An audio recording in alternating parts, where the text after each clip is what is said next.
Hello and welcome. I'm Sean Dube, I'm Patrick Quinlan. and this is Supporting Actors, a podcast about the art, business, and craft of acting from the perspective of two sometimes working actors.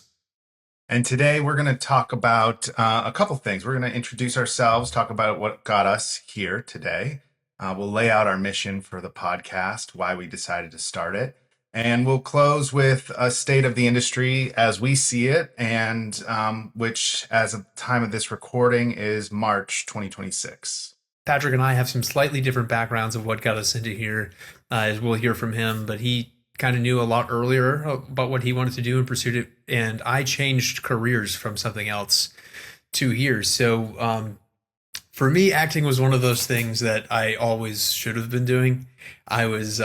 I got a degree in kinesiology and biochemistry. Right? I was a double major at the University of Massachusetts in Amherst. But I was always more interested in the presenting of results than I was in like actually doing the science, right? And like that was the thing that made me like excited to do it. It was like, oh, I can't wait to figure out what this is so I can like tell people and like make a presentation. And that should have been a major clue for me. And I was always more comfortable public speaking, teaching people, being in the front of an audience. Like that was never something that really shocked me. Performing in some capacity was always finding its way into my life. And what led me into kinesiology was like just wanting to be healthier because I was obese at 20 years old and my grandfather died from his third heart attack at 63. And It was like one of these where like looking at the atherosclerosis and diabetes in my family and just unwellness, I was like, I need to do something about this. So then that kind of threw me head over heels into exercise and nutrition. So I became a competitive bodybuilder. I was a competitive power lifter. I had an elite total in the gym anyways. But yeah, so then I took an acting class, and first day they throw us into these like hardcore improv exercises, and like people are freaking out because it's like, it's like acting 101 or something where it's like it's a lot of non-actors, non-theater people put in this thing that are like had a curiosity about it. And like, so a lot of people are like sweating about like, I don't want to improvise and like play these games or whatever. And I'm like having the most fun I've had in years at this point.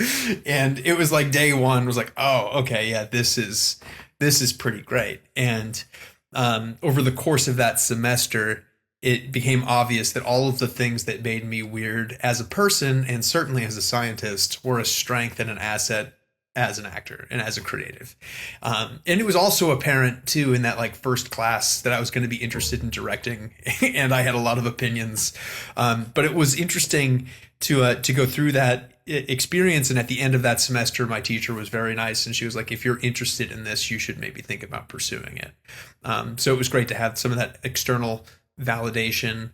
I had no clue what I was doing at all, even at the end of that class, like because we were doing a lot of movement work, voice work, milling and seating, right? Like walking around and interacting with each other or just doing things where you're kind of pushing each other around emotionally and didn't have a clear understanding of technique or like how to approach a role or anything like that. I just knew that it was like really fun to do these things. And then I auditioned for like a bunch of student run plays and like some of their main stage plays and was able to get into that stuff. And I met a voice teacher there who was very nice. And I stayed for a year after I graduated because I was working as a personal trainer and they were trying to build that department. So that became like, I was like, hey, I can help you with that, seeing an opportunity.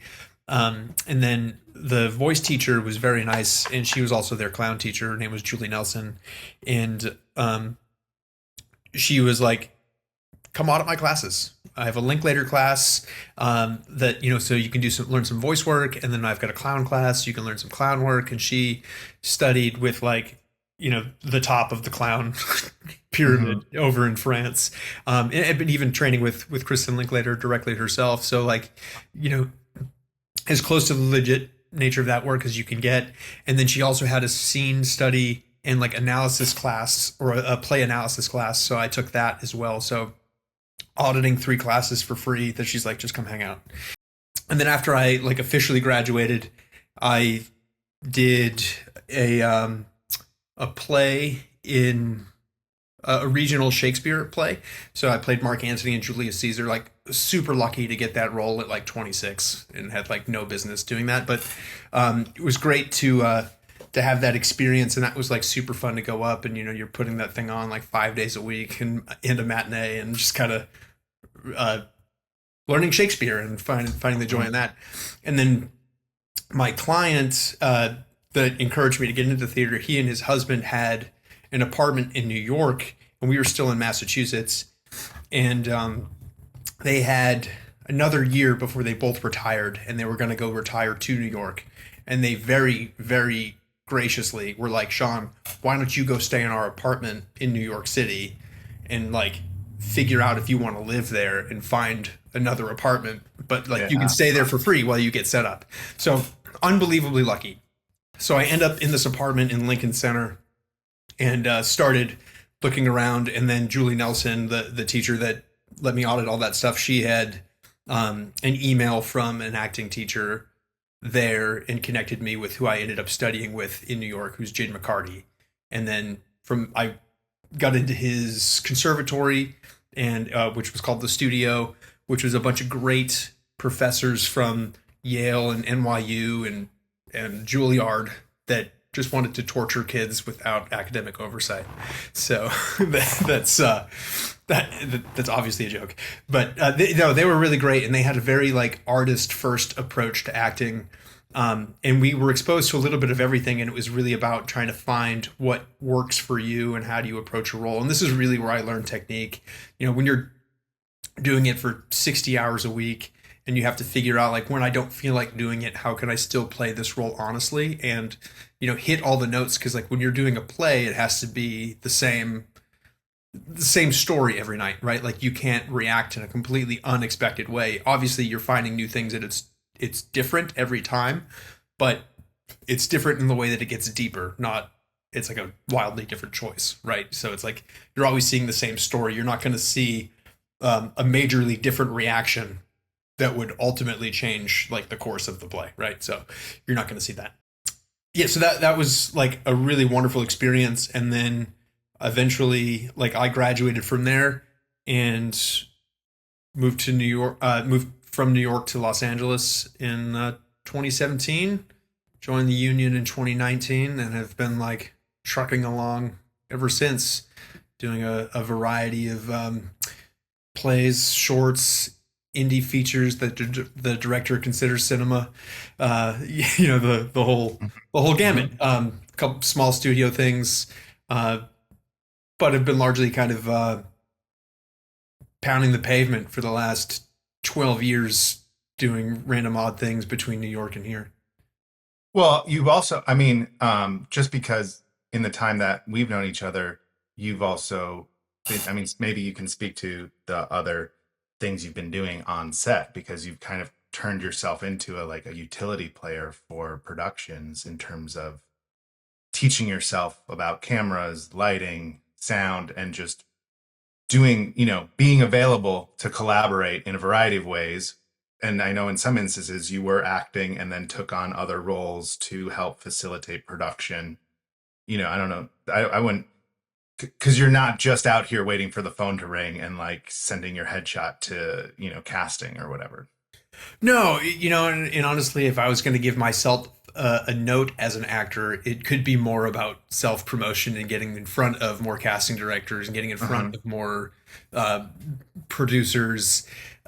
Yeah, so for me, it was like I realized fairly early on that the best work you were going to get as an actor, that I was going to get as an actor, was going to be self-generated. It was something that I was going to end up doing anyways, I think. Like I've always enjoyed writing. I've always enjoyed telling stories in some capacity. So I think it was a matter of time before I started taking on more responsibility beyond acting. Even if acting, I think, had gone a different way early on, and if I found early success, I still think inevitably I would have started writing and directing and producing. So, but I did start those things early, especially when you just get some clunker auditions and like work on some material that you're not in love with, and then for me it just helped me find my voice and inspired me to kind of get into these things. And then as self-taping became more and more of a thing, I was like, well, I want my stuff to look good. Let me learn a little bit about cameras. Let me learn a little bit about lights. And then I've always approached each aspect of this as like, how does this make me a better actor, right? Like, how does writing make me a better actor through the understanding of story? How does, cinematography make me a better actor through understanding my framing and what the lens is doing, what the lens sees? Or same with directing, like how does that make me a better actor by understanding like the parts of the whole, right? Now, as you do more of those things, like they're very specific jobs in their own way. And as an actor, those things can help you, but they can also get in your way. And that's a trap that I sometimes could fall into, where it's like I'll show up on a set and be like, well, that's going to be a problem. And it's not my problem. I need to think Right. about what's right for the character, what's honest to the story. And like, you don't need to be taking on all of this other stuff most of the time. And when you're not producing a role, like producing a movie that you're working in, it's like that's can sometimes be difficult to shut that brain off, like once you get used to it. Or talking to the director, like I come up with a lot of ideas, that's just part of my process, and I need them to go somewhere. I don't care if they're not used. But I like to be a problem solver, and I like to be a collaborator. So I want to feel valued, and that's the way that manifests itself oftentimes for me.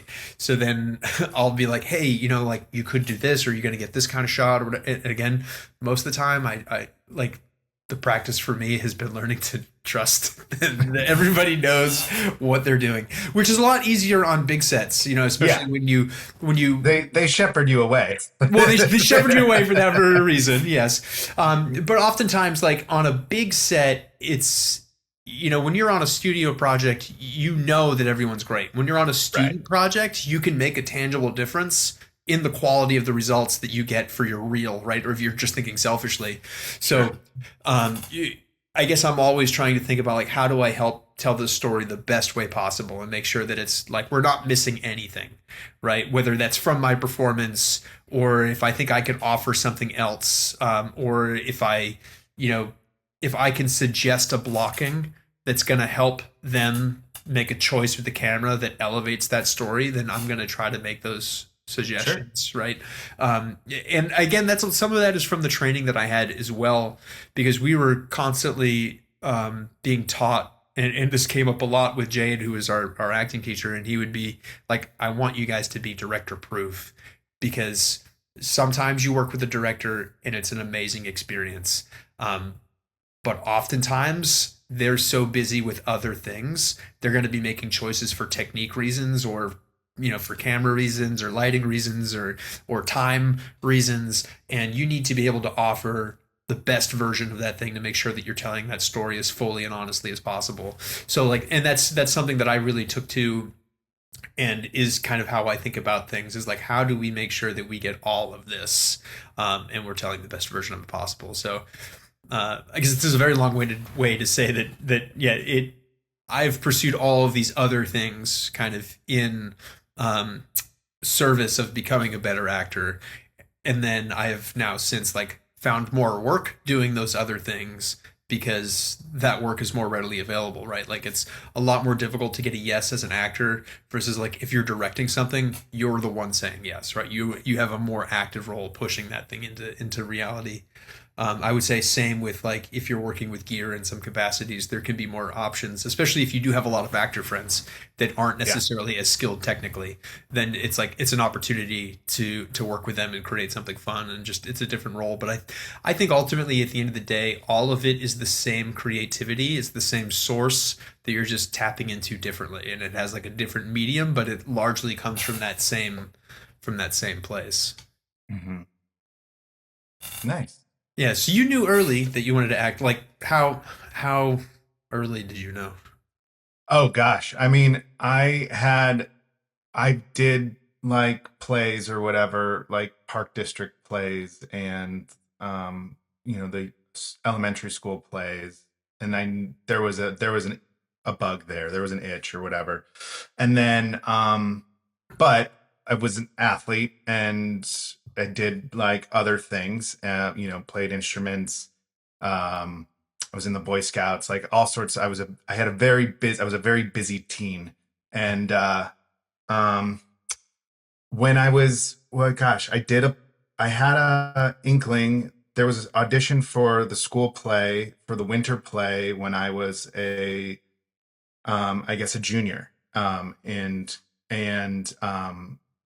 it was during basketball season, and I was B squad, C squad, like I was a bench warmer, and I was like sort of seeing, oh, I think I could make the JV team and be on the bench and like keep playing basketball, but like maybe I should audition for this winter play. I had done like the spring musical the year before and some other stuff, and I had been gravitating toward the theater like through I stopped doing band. I started doing choir so I could do musical. Like I was just trying to get closer and closer for a couple of years. And I auditioned for that play, and they had a split cast, and so I got to be one of the actors, and I think we had two scenes, and I was playing like a 40-year-old man, and I remember giving a monologue and like being on stage and just I could feel everyone's attention and a pin dropping, and I just looked back at that monologue actually, and I'm like, I have no idea what I brought to this monologue at all. Like it's so like a divorced guy in his 40s who like was a stepdad. like, Yeah, yeah, and he yeah. was drinking in the woods Things with you a can really buddy. connect to at Oh, 16, I it's wanna I wanna work on it again just to be like what like see if I can tap into anything. Um, but I did that play, and then the director, our high school theater director, was really sweet to me and that group of kids that it opened up a world. And then I heard about a program at Northwestern called Cherubs. I forget what it's like. It's like the National Institute of something or other, yeah. and they have a film program, a music program, or whatever. And it was summer camp for theater kids. And I went, and I was the jock because I had no clue about what anyone was talking about. Sure. Like, Yeah. everyone was from New York and like the East Coast and like coming in for the summer. And and even though I was totally out of my depths, I loved it. And then that I quit soccer to do, I was like, I'm going to do the play senior year. I'm going to audition for the fall play, hopefully get in it, do the winter play, do the spring musical, and maybe go to college with it. And so I quit like varsity soccer. I remember that day to Yeah. go audition, right? So I quit before doubles, 2 days or whatever, and picking the rosters. I was like, it's not fair. I'm not going to be here. Like, give someone else the Yeah. goalkeeper slot. And I did the play, and I was the lead of that play, and with an actress who became a dear friend of mine. It was like the two of us, sort of a romance set in Britain set in Ireland during the British invasion in like the 1800s or something, early 1900s. And people came, one of my soccer teammates came to the show. He's like, dude, you were great. This was awesome that you did this. Like, cause we suck. like we've lost so many games. I was like, hey, upside, Yeah. Yeah. Right. upside people clapped for me.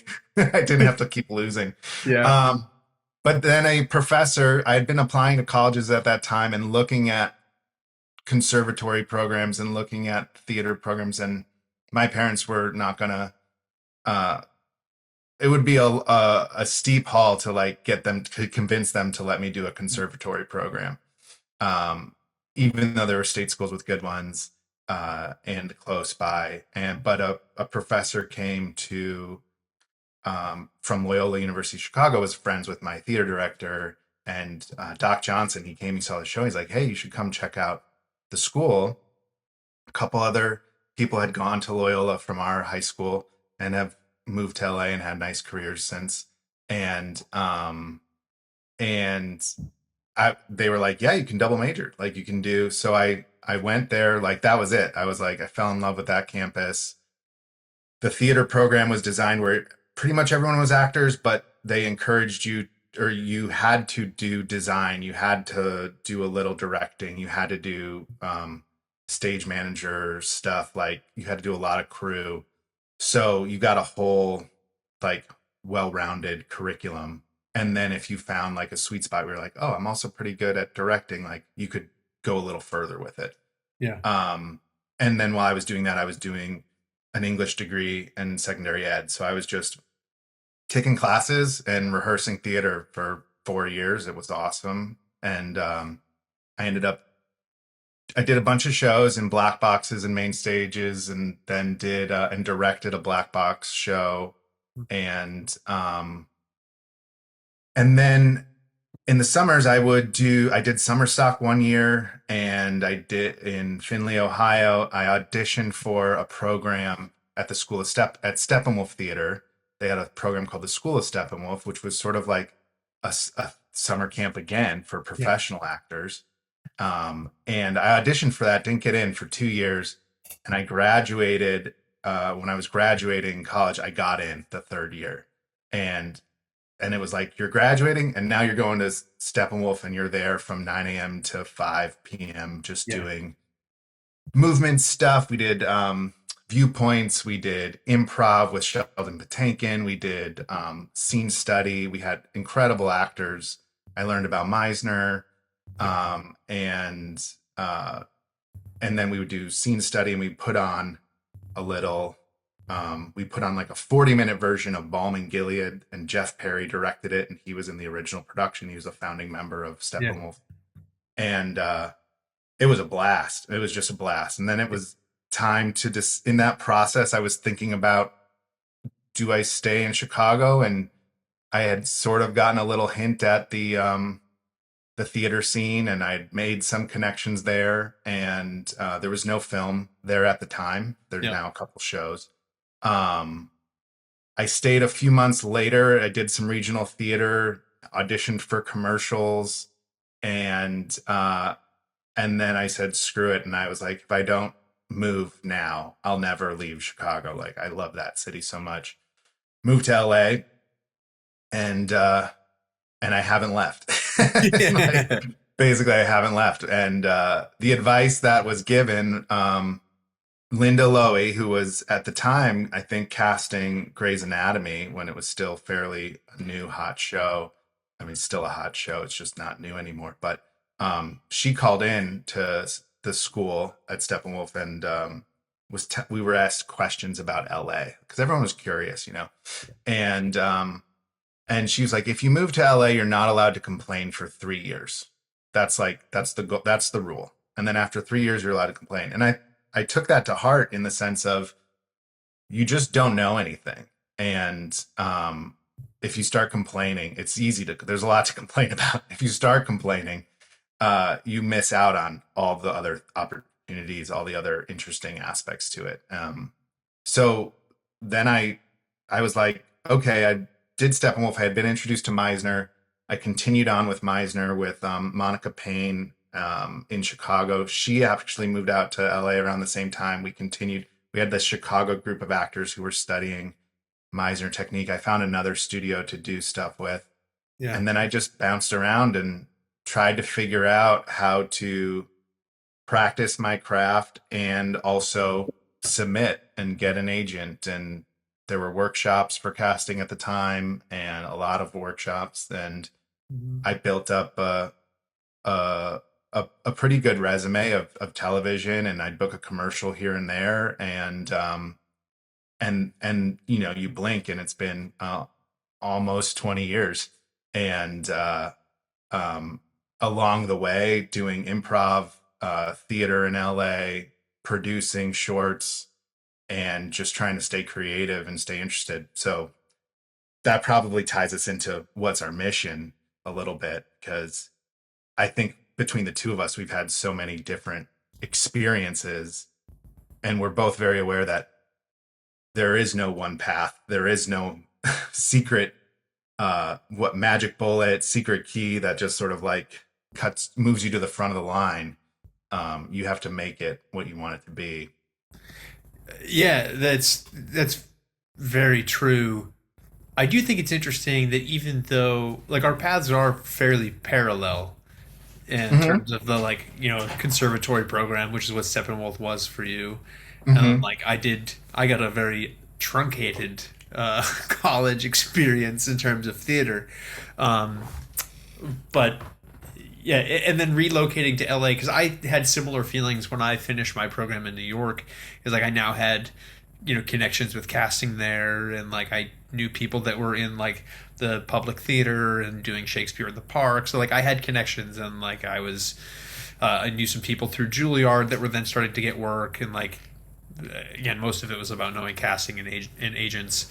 But then my girlfriend decided that she had been in New York for 10 years and is not an actor, thankfully. She wanted out, so and that's how largely what drove us to go to Los Angeles.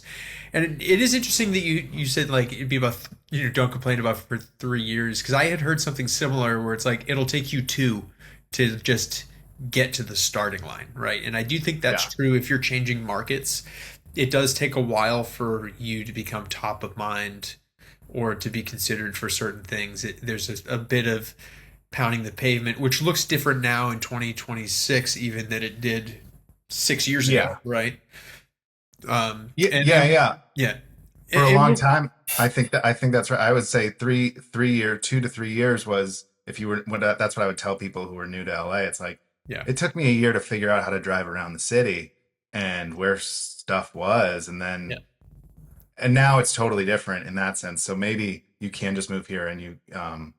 Do you even need to move digital? Now? That's right, 100%. I mean that's a question too. I mean, I would argue yes, but I would too, with because like caveats. Everything still comes through here, right? And even if you live somewhere else, like you could live, and I had this happen to me where it's like I was living in New Mexico for a period of time. I would, do a self tape competing with kids from Los Angeles.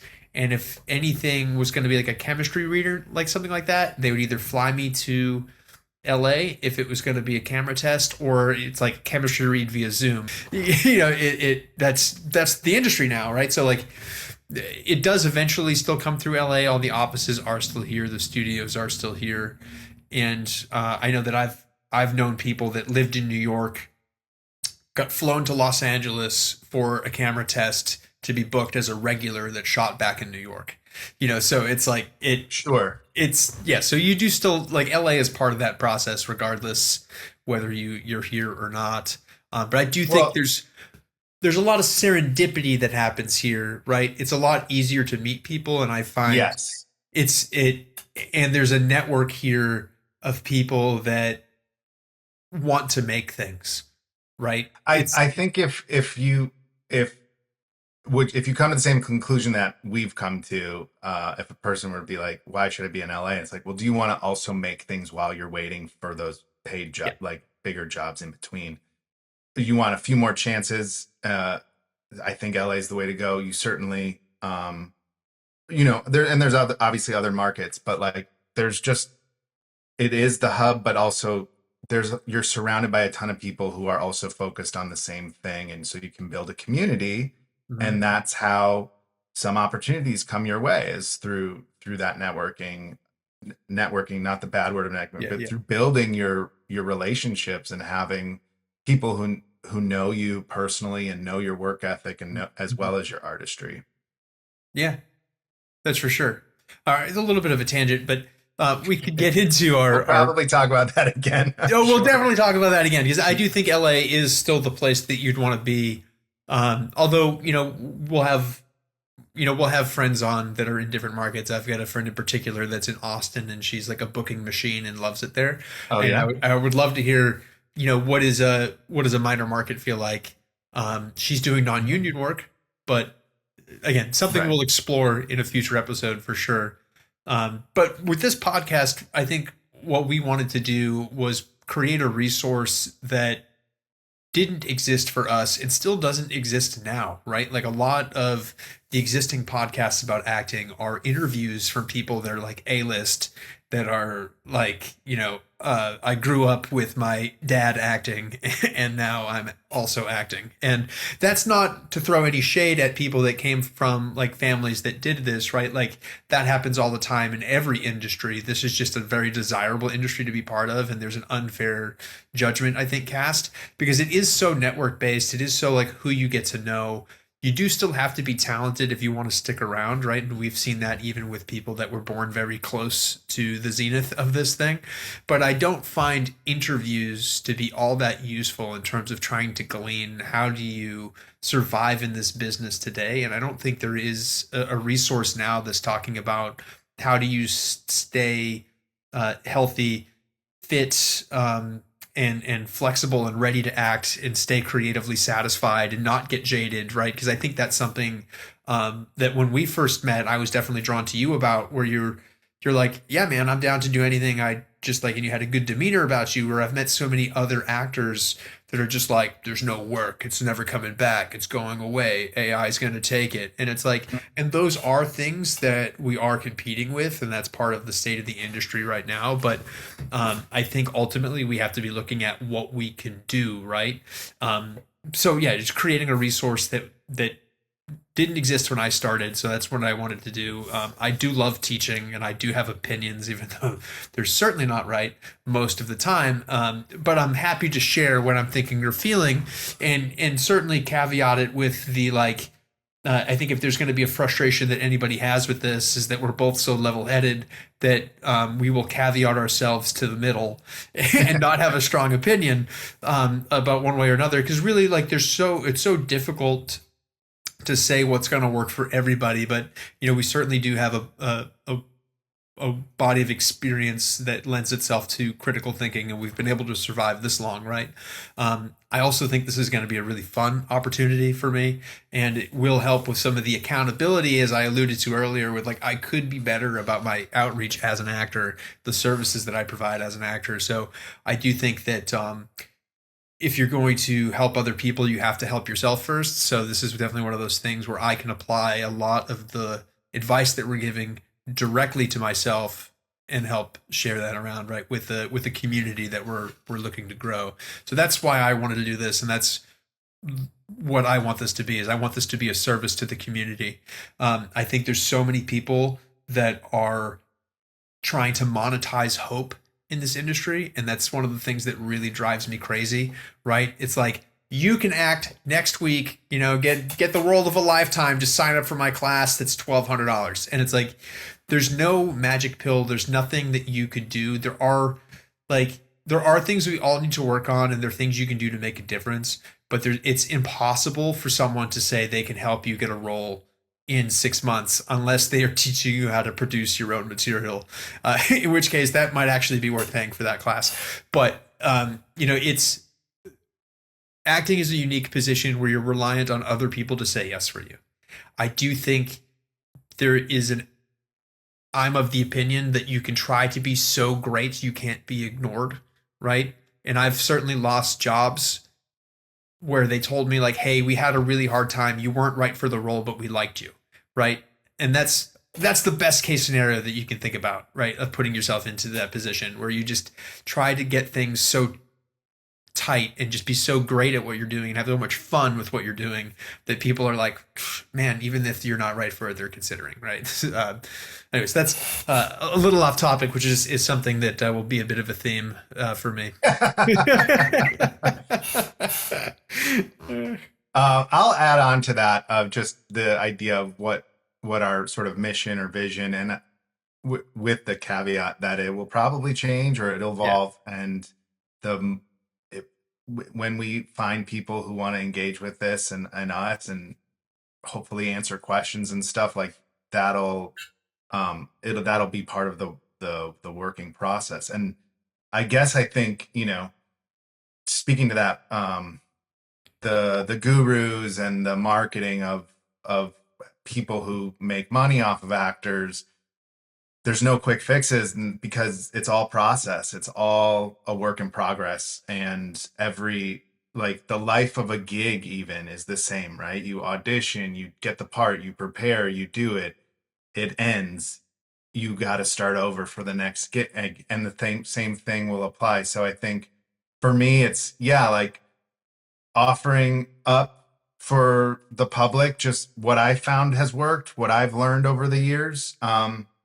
I love talking shop with you, so that's why I'm here as well. And I'm interested to hear from other actors wherever they are, or people who want to be actors with their questions and their opinions, and just see where that hits, because everyone's experience is totally different. Unfortunately, there's no training manual for Hollywood. There's no like map to, there's star maps, but there's no map to get to number one on the call sheet. It is a whole variety of factors. And but you could build a community, you can find like-minded people, you can Mhm. um find a way to work together to make something that you're proud of. And that, I think, is usually more valuable even than that thing you booked that paid you a good chunk of money. Um, and like you said, to the accountability, I want to challenge myself, tap into, we were talking about our bios or whatever, and it's like, oh yeah, that's where I fell in love with acting. Like Yeah. 20 years into moving to LA, is like, I know people who they're thinking about moving, they're thinking about changing careers. Some already have. And everyone has to make decisions like that at some point in their life, and your career will change and ebb and flow, and you're going to have different seasons. Yeah. Um, so I think it'll be great to remind ourselves what it is that we love about acting and we love about collaborating, and because you need to hold on to that during the hard times. And then, gathered a collection of different circles of actors and friends, and it's like, I have the actors who love talking about artistry, I Mhm. have the actors who love making their own stuff, and I have the actors who love talking about checks. So you're gonna get you know like, there's gonna be some cold hard facts about things, and there's gonna be some like wiggle room and maybe a little woo woo in there too, because we are in LA. And Yeah. it's all welcome. So maybe we'll manifest something together, all of us. That's right. Yes. Manifest. Yeah, that's there is like so I'm a very secular person, Yeah. right? I, I have a you're a scientist. very science approach to things. That all being said, like you don't go through drama school unscathed of spirituality in some capacity, because there's so much of this process that is unknowable, right? And so much of it is like um, relaxing your control, stop fighting for things. And for me, that has been, finding a job that you can have a day job to pay your rent. So that way, when you go to audition, you're not desperate, right? And we've Hmm. heard people talk about this, and I'm sure if you've listened to other podcasts, you'll hear this on occasion, that this is like a major turning point for a lot of people, is like accepting that a day job isn't going to destroy your dream, and you can still pursue it, and it'll actually make you better at it in a lot of ways, because it'll give you more life experience beyond like the grind of trying to get your headshot in front of casting directors. So but it also frees you up to make mistakes and have fun, which is really where you start booking work anyways, is when you kind of like get a little loose with things. And I think I've had more success with, like, if I look at self tapes, if I send in a take where I'm like, maybe I slip up a line or like make a mistake or I'm uncomfortable, like Send it. oftentimes those are the best, even Hmm. though you feel like you shouldn't send it because it's not perfect, right? But like the perfect tape usually doesn't get you picked, which is like one of the weird paradoxes of this industry, right? So like, to tie it back to the woo woo nature of it, is that like there is like some part of it that you do have to just release and let go and enjoy the ride of. Yeah, I mean, the quote that's coming to mind for me, and it's been on my mind the last couple of days as we've been talking about this podcast, is William Goldman, who said, "Nobody knows anything." And that's his motto for Hollywood. Nobody knows anything. No one knows, and now more than ever. And so it's true for us actors. It gives you permission to take that risk, Yeah. and also to write in the comments section after you click and subscribe to shut the hell up. Yeah. But it so all ideas are welcome. All ideas, you're not you're only wrong until you're proven right. and so Yeah. you have to just keep taking swings. And as we might segue into the state of the industry here, because I do feel like you kind of touched on it.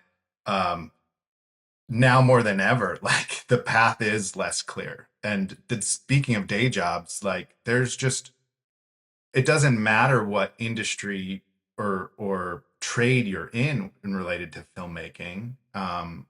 There there is less work right now, and there's consolidation. I mean, there's so many things that we're going to talk about, that having financial stability and a job that works with your artistry might be the thing that allows you to keep making more things, keep trying the next one, keep trying to build that audience, find another gig, because there's no one's coming to save you, as Duplass said, the cavalry's not coming or whatever. That's right. No, and I think he's right. And I had a few thoughts about what he said, and maybe we get into that at the end of the State of the Union, the state of the industry, like Mm-hmm. recap. Um, yeah, the industry is changing, right? We're seeing a shift away from traditional models. The streaming was a major interruption that the pandemic also like threw into like overdrive. And I don't know that we can blame the pandemic entirely, because Hollywood was also kind of coasting, I think, prior to. And if you look at like the history of everything else, like the pandemic helped things that were doing well and hurt things that were on their way out. And we're seeing that Hollywood is now really hurting, and I think that's really kind of indicative of just the decision making that led them to that point anyways. And I think the traditional studios kind of fell for this trap of trying to compete with tech. And like tech was making its money with investors based on growth, not based on revenue, Right. based on profitability, which has been a recent shift, right? And I know that the unions have taken a lot of heat as a scapegoat for like this downturn in production, but that again was a symptom of like greedy tech companies taking over all of our all of our studio systems, right? And there's a lot to that could be unpacked there, but for the state of this purpose, you know, they shifted from being growth minded to being profitability minded, which meant that the golden era of like produce a million things and capture the audience is now over. So there was always going to be a reduction.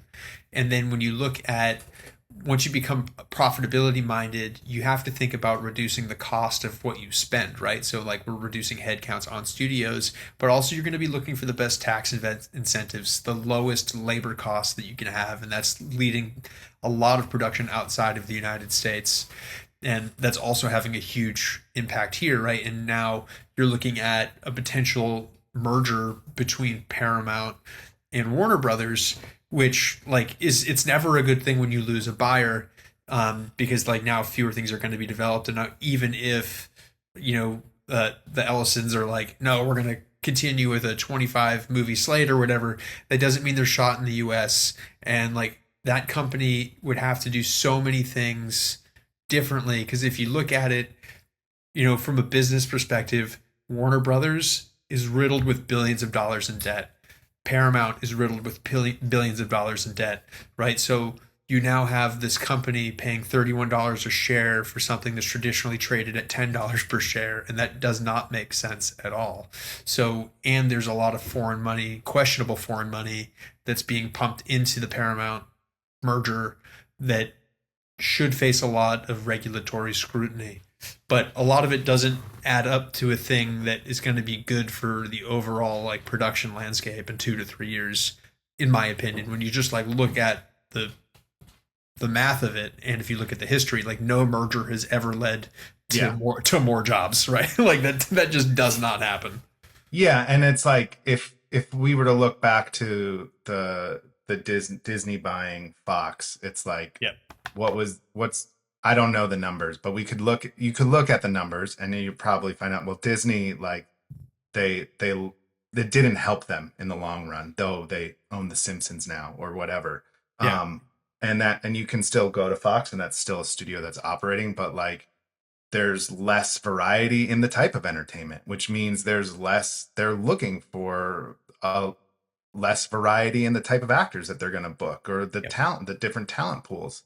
And um I mean, someone might be wondering, why are they talking about this right now? I thought they were going to talk about acting, but Yeah. in that weird window where no one knew what was happening when Disney bought Fox, there was this week or several weeks where, oh shoot, you have to create an account for casting Yeah.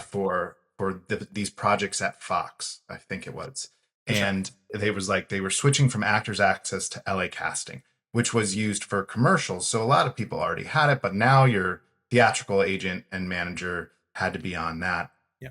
You had to pay a fee.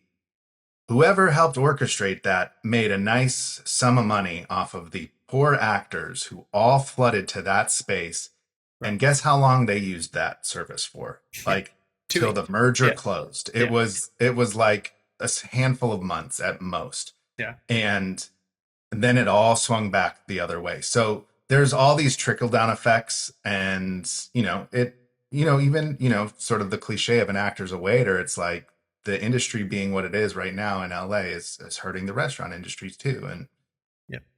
it's just it's all it's all connected, which is, how do you create a career that's sustainable, um, for what you want to do and what you want to put out into the world in an environment that's not very sustainable at the moment.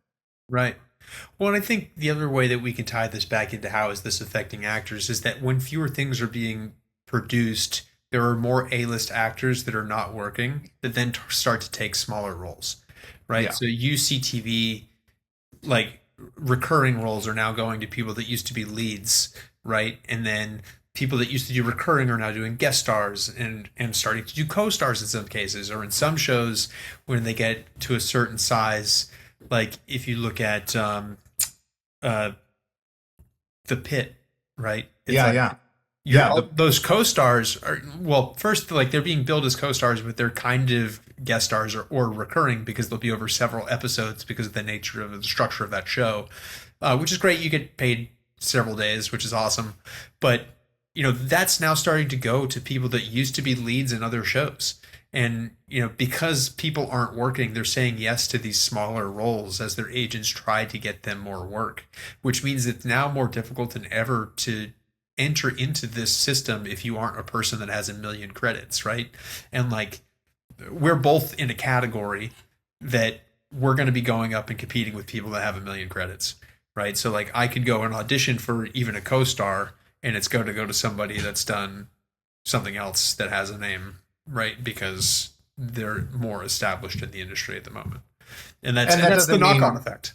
yeah, that doesn't mean you the decision makers won't give you that job, but it does Right. mean that someone's going to talk about it. It's going to be discussed, and at the very least, someone who approves the casting is going to wonder, why is Sean and Well, not this guy or whatever. yeah, right. Well, and then that's also one of those things too where you it can be frustrating to audition for something to find out they had an offer on that role already, and like they use you Hopefully as that like doesn't happen too much. I've been yeah, they told it's use not you as supposed to happen, but collateral to like it has. negotiate a Yeah. deal or close a deal.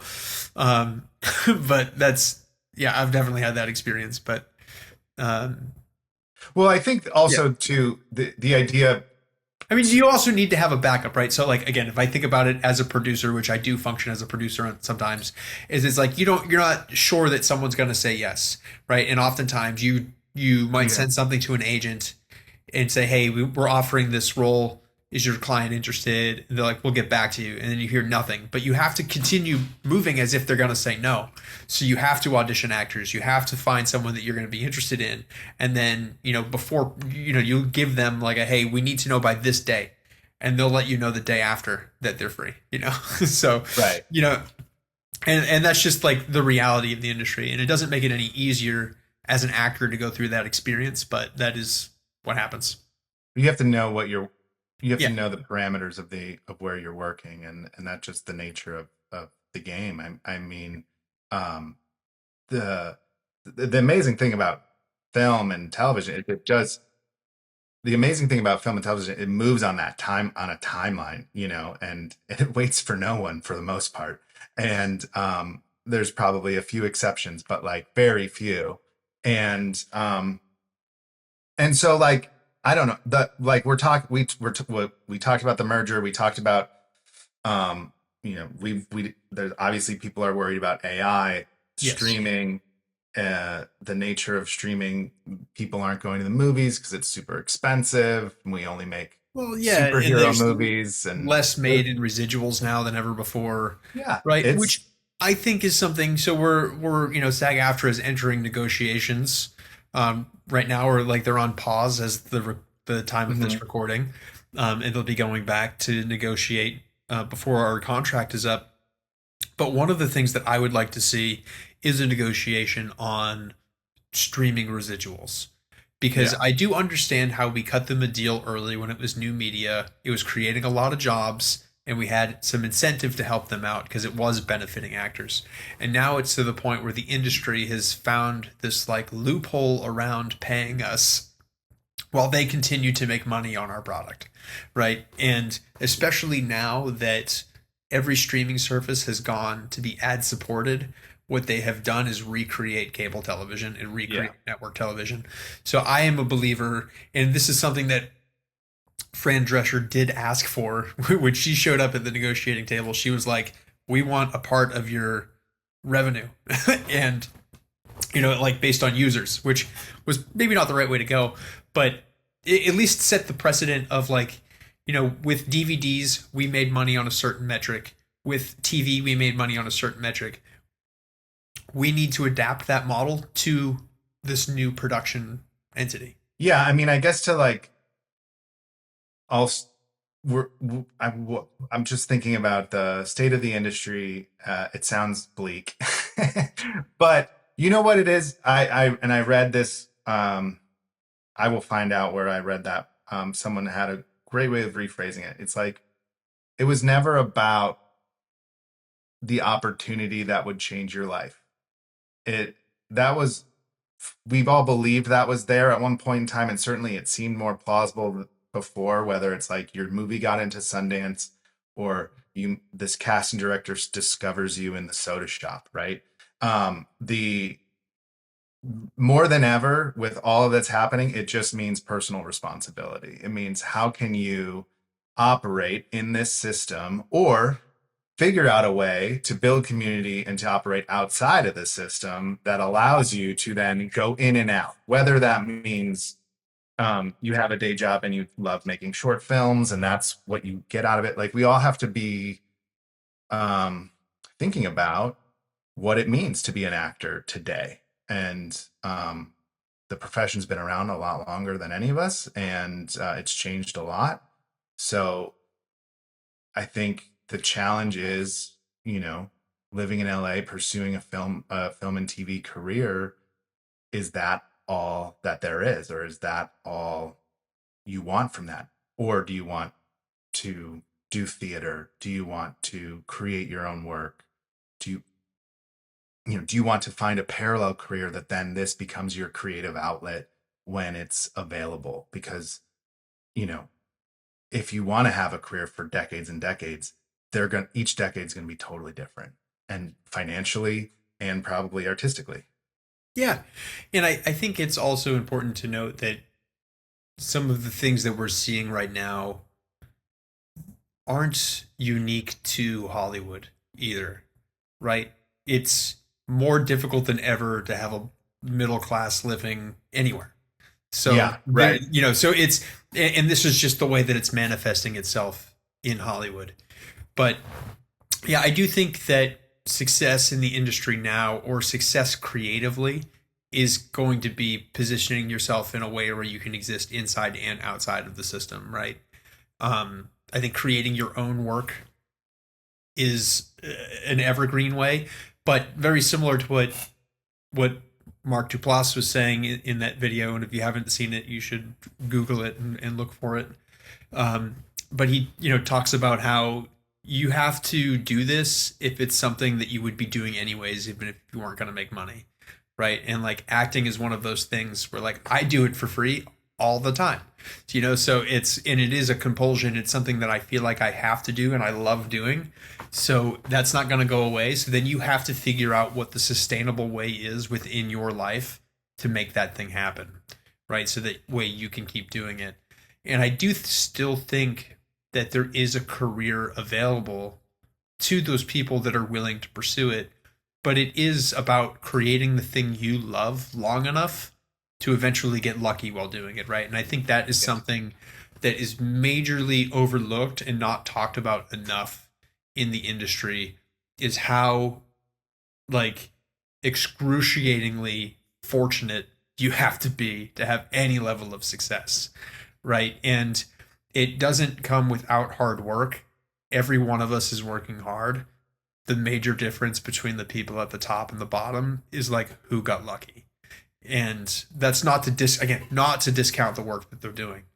Um, but it takes an incredible amount of work early, high level work, detailed work, um, and luck. Totally. This is the first episode. This is just us sort of laying out the table of what we want to talk about. There's a bunch of things we're going to get into. We'd like to do some deep dives. Sean, do you want to? What are some of the topics you think would be up for discussion in future episodes that we'll do like a more deeper dive on? Yeah, I think what we'll what it'll break down into is like, we're definitely going to get into the craft of acting. That stuff is interesting for both of us. There's so many different philosophies about acting, and that stuff will be fun to talk about. It's often high level and not necessarily directly applicable, but we will also get into some of that, right? So, like technical stuff, we'll talk about your self tape setup and what does it actually need to be. What are some ways, useful things that we've learned along the way to help that out? Like, how do you find an agent or a manager? When are you ready for that? There's so many different things to think about in that capacity. We'll talk about things going on with the union, like when you should join, when it's worth it, I why think the we resources that the union offers, like yes, there's a lot of really interesting resources that I find that even union members don't all aren't yes, always aware of, and how to participate in the union, which yep, that's a challenge to both of us to participate more. yeah. And we'll report back for sure. Y- Um, Yeah, I think there's a lot around the union, and it's not going to be a show about the union at all. But the union is part of being a professional actor, and there's a lot there that they're doing a lot well. There's stuff I'd like to see. Ultimately, it does come down to being more involved in voicing your opinion because that's how democracies work, and it is a democratic system. So like it's only as good as the people that show up. Uh, there are a lot of programs that are underused, including by myself. So that's a rich topic to talk about. I think some other things, yeah, creating your own material, I think is a huge one.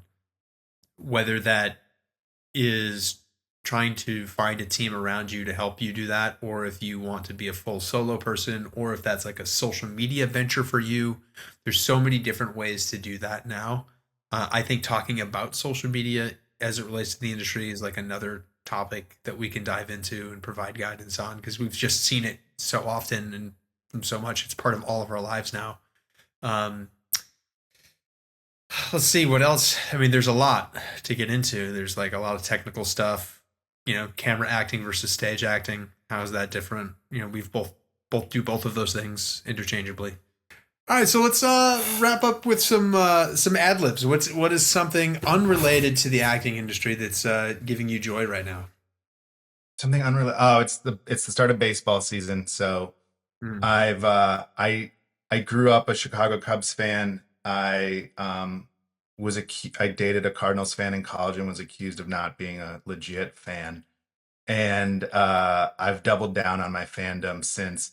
And my dad was a sports editor, so I played sports. I didn't watch sports, but being in LA, I love watching Chicago sports, and so I'm always excited that I can watch some baseball. For me, it's been Formula One, motorsport, right? For me, Yeah, right. You're a race car so guy. like big racing guy, which is funny for me because like I grew up racing dirt bikes, right? Like my dad was a professional motocross racer.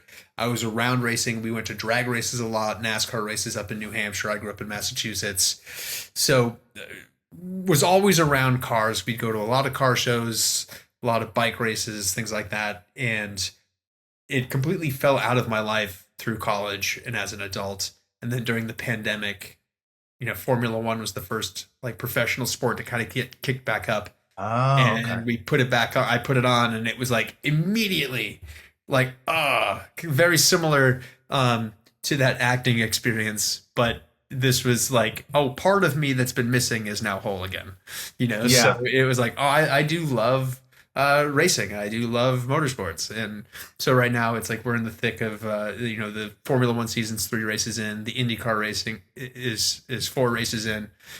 So it's been exciting to put that on and introduce my 2-year-old son to it, and we've got some great photos of him like leaning against the couch watching racing. So That's pretty awesome. fun. Yeah. Actually, in one of my first acting classes in LA, I had a teacher, Chris. He connected acting to sports, like to sports fandom, because, and I know a lot of people think they're separate, like whatever, jocks and actors or whatever, Yeah, but there's so much overlap in the sense of like a regular human being who's not doesn't consider themselves a creative or an actor at all will turn on the TV and have the most like passionate belief in something and root and want to kill and that primal urge, and it's like that's what you're doing when you're acting. You're just making up that this is important. Yeah, that's right. Yeah, you are making up that it's important. Well, this has been great. Thanks for tuning in. Thank you for listening. I'm Sean Dube. I'm Patrick Quinlan. And we'll see you next week when we try to cry on cue. That's right. Get that tear stick ready.